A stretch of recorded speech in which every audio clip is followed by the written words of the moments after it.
সনাতন ধর্মে আচার আচরণ ও অন্তর্জগতের শুদ্ধতা এই তিনটি স্তম্ভেই ভক্তির মূল ভিত্তি গড়ে ওঠে। তিলক ধারণ, মালা ধারণ, জপ, পূজা ইত্যাদি সবই এক একজন ভক্তের ঈশ্বরের প্রতি প্রেম প্রকাশের বাহ্যিক রূপ। কিন্তু প্রশ্ন আসে, তার জীবনযাত্রা যদি শাস্ত্রের নির্দিষ্ট নীতির সঙ্গে সঙ্গতিপূর্ণ না হয়, তবে তিনি কি সেই চিহ্নগুলো ধারণ করতে পারেন? বিশেষ করে যারা মাছ মাংস আহার করেন, তাদের ক্ষেত্রেই এই বিতর্ক প্রকট হয়ে ওঠে। এই প্রবন্ধে আমরা শাস্ত্রীয়, দর্শনগত, ঐতিহাসিক ও আধুনিক চিন্তার আলোকে বিশ্লেষণ করব। শাস্ত্রে বলা হয়েছে, কারো কণ্ঠে বা গলাতে যদি মালা না থাকে, যদি দ্বাদশ অঙ্গে তিলক না থাকে, তাহলে তার হোম, যজ্ঞ, জপ, দান কোনো কাজে লাগে না। যারা মাছ মাংস আহার করেন কিন্তু একাদশী ব্রত পালন করেন আর একাদশী ব্রতের দিন সব রকমের নিয়ম মেনে চলছেন, তারা কণ্ঠে মালা ধারণ করতে পারবে কিনা, তারা তিলক ধারণ করতে পারবে কিনা, এই ভিডিওতে আলোচনার মাধ্যমে আমরা বুঝে নেব। বন্ধুরা, ভিডিওটি শুরু করার আগে আপনারা যারা এই চ্যানেলে নতুন, তারা অবশ্যই চ্যানেলটিকে সাবস্ক্রাইব করুন এবং বেল বাটনে প্রেস করুন এরকম আরও অনেক নতুন ভিডিও দেখার জন্য। ভিডিওটি দেখে যদি ভালো লাগে তাহলে অবশ্যই একটি লাইক করবেন এবং সবাইকে শেয়ার করবেন। একাদশীর দিন দ্বাদশ অঙ্গে তিলক পরতে পারেন, কণ্ঠে তুলসী মালা ধারণ করতে পারেন। কিছু কিছু ক্ষেত্রে তিলক এবং তুলসী মালা আপনি পরতে পারেন। যেমন গঙ্গার জলে যদি কোনো ব্যক্তি স্নান করেন, কেউ যদি সেই জল পান করেন, দেবী গঙ্গা সেই পাপী ব্যক্তিকে পবিত্র করার ক্ষমতা রাখে। দেবী গঙ্গা এতটাই পবিত্র, এতটাই শুদ্ধ যে দেবী গঙ্গাকে অপবিত্র করার ক্ষমতা কারোর নেই। আবার তুলসী মালা এতটাই পবিত্র যে যদি কোনো ব্যক্তি এটি ধারণ করেন, তাহলে সেই ধারণকারী ব্যক্তি অজ্ঞাত শক্তি লাভ করে। দেবী তুলসীর সেই শক্তি রয়েছে। তুলসী পাতা ছাড়া ভগবান কখনোই কোনো নৈবেদ্য গ্রহণ করেন না। তুলসী পাতা ছাড়া কোনো শুভ কাজ কখনোই সম্পন্ন হয় না। কোনো ব্যক্তির গলায় যদি তুলসী মালা থাকে, সেই ব্যক্তিকে অপদেবতা স্পর্শ করতে পারে না। দেবী তুলসীকে অপবিত্র করার শক্তি কারণ নেই। এটা হচ্ছে দেবী তুলসীর মহিমা। আর এই তিলক যদি কোনো ব্যক্তি মস্তকে ধারণ করেন, তৎক্ষণাৎ সেই ব্যক্তির শরীর পবিত্র হয়ে যায়। আপনি তুলসী মালা ধারণ করছেন, তিলক পরছেন, গঙ্গার পবিত্র জলে স্নান করছেন, কিন্তু তার পাশাপাশি আপনি পাপকর্মও করছেন। আপনি যে পাপকর্ম করছেন, সেই পাপকর্ম ত্যাগ করার বাসনাও আপনার মধ্যে নেই। হয়তো আপনি মনে মনে অনুশোচনা করছেন, হে প্রভু, হে ভগবান, পারিবারিক কারণে এসব করতে আমি বাধ্য হচ্ছি। অনেকে আছেন যারা মাছ মাংসের ব্যবসা করে, এরকম ব্যবসার মধ্যে থেকেও সেই ব্যক্তিকে জীবিকা নির্বাহ করতে হয়।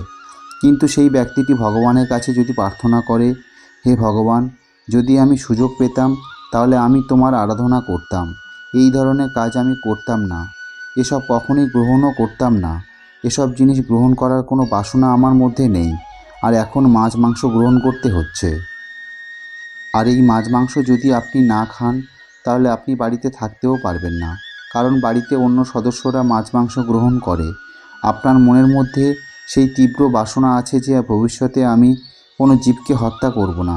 যদি এরকম বাসনা আপনার মনের মধ্যে থাকে, সেক্ষেত্রে আপনি তুলসীমালা কণ্ঠে ধারণ করতে পারবেন।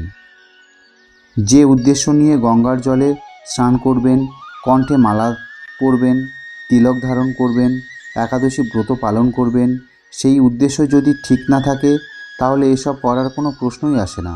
এসব বৃথা শ্রম ছাড়া আর কিছুই নয়। তবে এতে কোনো ক্ষতি নেই। আপনি যদি মনের মধ্যে বাসনা পোষণ করে রাখেন, হে ভগবান, আমি এখন পারছি না, ভবিষ্যতে অবশ্যই পারবো তোমাকে আরাধনা করার, তোমাকে পূজা করার যে নিয়ম রয়েছে সেগুলি সঠিকভাবে পালন করব, তাহলে আপনি মাছ মাংস খেয়েও গলাতে তুলসী মালা ধারণ করতে পারেন। তিলক হলো বৈষ্ণব বা শিব ভক্তদের কপালে, হাতে ও শরীরের দ্বাদশ স্থানে ধারণকৃত এক বিশেষ চিহ্ন। বৈষ্ণবদের তিলক সাধারণত ঊর্ধ্বমুখী দুটি রেখা ও মাঝে তুলসী পাতার প্রতীক থাকে। এই তিলক কেবল একটি চিহ্ন নয়, এটি ঈশ্বরকে স্মরণ, শরীরকে মন্দির রূপে চিন্তা করার প্রতীক এবং আত্মশুদ্ধির প্রতিজ্ঞা। দ্বাদশ অঙ্গে তিলক মানে শরীরের 12টি অঙ্গে ঈশ্বরের নাম জপ করে তিলক দেওয়া, যেমন মস্তক, বুক, 2 বাহু, 2 কাঁধ, পেট, পিঠ, 2 হাঁটু, 2 চোখ ইত্যাদি। কণ্ঠীমালা, বিশেষত তুলসীর মালা, বৈষ্ণবদের পবিত্রতাপূর্ণ জীবনের চিহ্ন। এটি পরিধান করার অর্থ হলো আমি ভগবানের দাসত্বে প্রবেশ করেছি। গলায় এই মালা ধারণ করে একজন ভক্ত যেন নিজেকে চিহ্নিত করেন যে তিনি এই জগতে বাস করলেও এই জগতের অন্তর্ভুক্ত নন, তিনি কৃষ্ণের ভক্ত। শাস্ত্রীয় দৃষ্টিভঙ্গি থেকে আহার এবং ভক্তি। ভগবান শ্রীকৃষ্ণ বলেছেন, ভক্তি সহকারে যে ব্যক্তি একটি পত্র, পুষ্প, ফল অথবা জল আমাকে নিবেদন করে, আমি তা সানন্দে গ্রহণ করি। এই বার্তা স্পষ্ট করে দেয় ভগবান নিরামিষ ভোগ গ্রহণ করেন এবং শুদ্ধ ভক্তি আসল। এই শুদ্ধ ভক্তির অন্তর্গত একটি দিক হল আহার সংযম। অনেক আচার্য যেমন শ্রী রামানুজ, চৈতন্য মহাপ্রভু তাদের অনুগামীদের মাংস আহার করা নিষেধ করেছেন। মনুস্মৃতিতে বলা হয়েছে, মাংস খাওয়াতে কোনো দোষ নেই, দোষ হলো হিংসায়। কিন্তু এই হিংসা যখন অপরিহার্য হয় মাংস আহারে, তখন সেই কার্য নিষিদ্ধ। তুলসী মালা প্রসঙ্গে স্কন্দপুরাণ ও পদ্মপুরাণে বলা হয়েছে, তুলসী মালার সংস্পর্শে চিত্ত ও শরীর শুদ্ধ হয়। যারা তুলসী মালা ধারণ করে তারা যমদূতের আওতায় থাকে না, তবে তা শর্তযুক্ত। অহিংস, সদাচার ও সূচি ভবনের অভ্যাস থাকতে হবে। তিলক ও মালা কে ধারণ করতে পারেন? শাস্ত্রমতে তিলক ও মালা ধারণ করার অধিকার সবার আছে, যদি অন্তর থেকে শুদ্ধতার প্রচেষ্টা থাকে, কিন্তু কিছু নিয়মানুবর্তিতা রক্ষা করতে হয়। নিয়মিত জপ ও সাধন। কণ্ঠিতে মালা পরা মানে নিজেকে ঈশ্বরের দাস হিসেবে ঘোষণা করা। সেটা প্রতিদিনের জপ, ভগবত নাম স্মরণ, নিরামিষ আহার, হিংসা বর্জন ইত্যাদির সঙ্গে জড়িত। মাছ মাংস ভক্ষণ কেবল রসনার জন্য হলেও তা ত্যায্য। কিন্তু যদি কেউ মাংস খেয়ে তিলকমালা ধারণ করে, তাহলে প্রশ্ন ওঠে, তিনি কি শুদ্ধ চিত্তে ভগবানের সেবায় আত্মনিয়োগ করেছেন? ভক্তির শুরুতে যে কেউ করতে পারেন। মাছ মাংস খাওয়া অবস্থাতেও কেউ কৃষ্ণের নাম জপ করতে পারেন, কিন্তু মালা ও তিলক ধারণের সঙ্গে রয়েছে উচ্চ স্তরের প্রতিশ্রুতি। চৈতন্য মহাপ্রভুর দৃষ্টিভঙ্গি। চৈতন্য মহাপ্রভু তার ভক্তদের বলেছিলেন, আচার পালনের মধ্যে সততা ও নিষ্ঠাই আসল। বাইরের রূপ নয়, অন্তরের শুদ্ধতাই ঈশ্বরকে আকৃষ্ট করে। কিন্তু তিনি নিরামিষ আহার, শুচিতা, তুলসী সেবা, গঙ্গা স্নান, বৈষ্ণব আচরণ ইত্যাদিকে বিশেষভাবে গুরুত্ব দিতেন। তিনি এমন অনেককে দীক্ষা দেননি যারা মাংস খেতেন বা অনিয়মিত জীবনযাপন করতেন, কারণ এই দীক্ষা ও বাহ্যিক চিহ্ন ধারণ এক ধরনের প্রতিজ্ঞা, তুমি এখন থেকে ঈশ্বরের পথে জীবন পরিচালনা করবে। আজকের যুগে অনেক মানুষ আধুনিক জীবনের প্রভাবে মাছ মাংস খান। অনেকেই জানেন না শাস্ত্রীয় বিধান কী। কিন্তু ঈশ্বরের দয়ার দরজা সবার জন্য উন্মুক্ত।